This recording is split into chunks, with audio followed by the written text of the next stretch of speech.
A senator just dropped a major story about billions of dollars tied to Epstein during the Trump administration, and the numbers are staggering. Who sent the money and why? Ron Wyden of Oregon is going to follow the money for us, and I want you to follow this breaking story from the New York Times coming up next.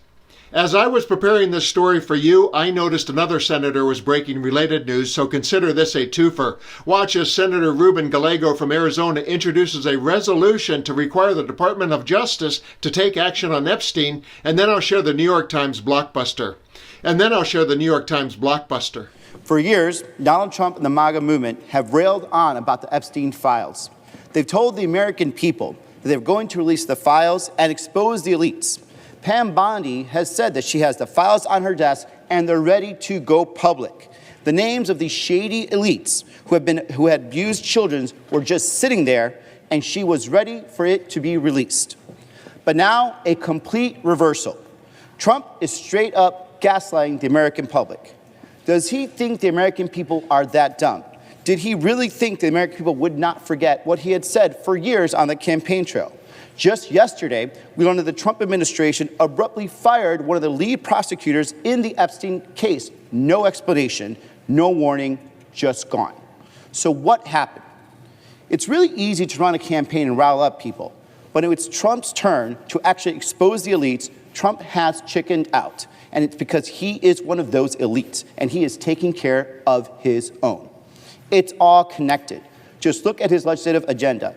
Tax breaks for his rich buddies, subsidizing private jet purchases. Again and again, he rigs the system against everyday Americans.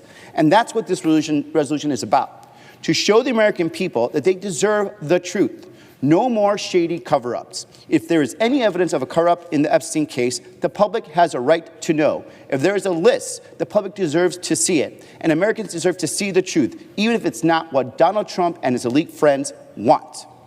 The Department of Justice has these files, and there is nothing to hide, then release them and prove it. Trump's own people have told us 1,000,000 times that they have it and that they promised to make it to the public, so bring it out. Doesn't matter who is implicated in that. The American people are done with these games, these lies, and the two systems of justice, one for the elites and one for everyone else. Enough with the secrets. The American people deserve the truth.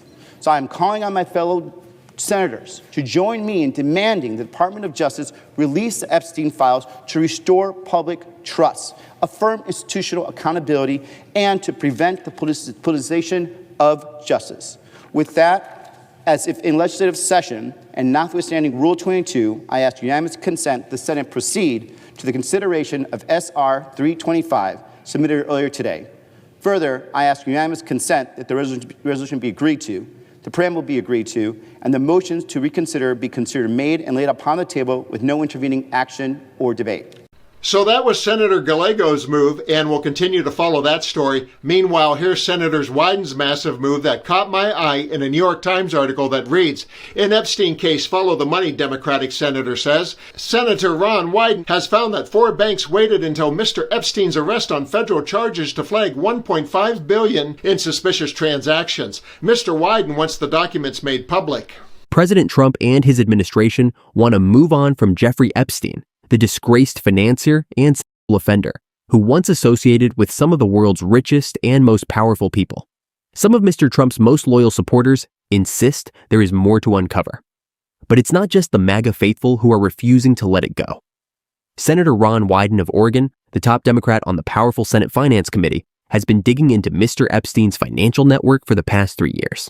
Some members of his staff have viewed confidential files that shed light on the immense sums of money that they say Mr. Epstein moved through the banking system to fuel his vast sex trafficking network. In particular, filings by 4 big banks flagged more than $1.5 billion in transactions, including thousands of wire transfers for the purchase and sale of artwork for rich friends, fees paid to Mr. Epstein by wealthy individuals, and payments to numerous women, the senator's office found. The filings came after Mr. Epstein was arrested in 2019 on federal sex trafficking charges. Large money transfers to individuals, foreign countries, or obscure companies are the kind of things banks are supposed to be examining as potentially suspicious. Some of the Epstein money transfers disclosed in a report from J.P. Morgan Chase involved accounts at 2 Russian banks before those institutions were subject to U.S. sanctions. A few transactions red flagged were for as much as $100 million. Mr. Wyden said his investigation into Mr. Epstein's finances had taken on new urgency now that the Trump administration was balking at releasing any of the information seized by the FBI from Mr. Epstein's homes or information collected from the nation's banks.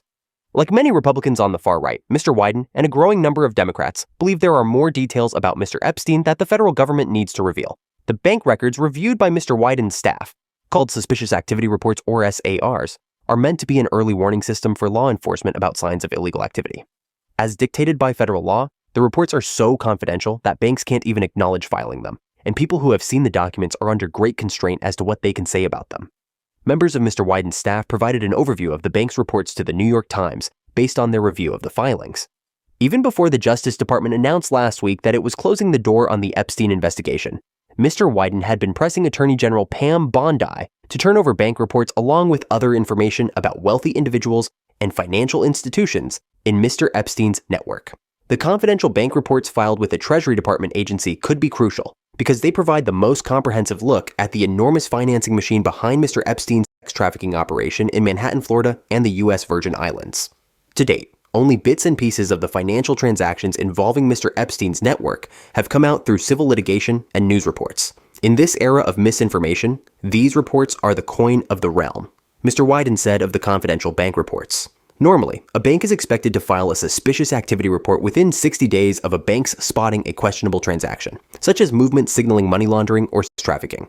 The single largest suspicious activity report reviewed by the congressional team was filed in late 2019 by J.P. Morgan for $1.1 billion. The report covered 4,700 transactions dating to 2003, including payments to women from Belarus, Russia, and Turkmenistan.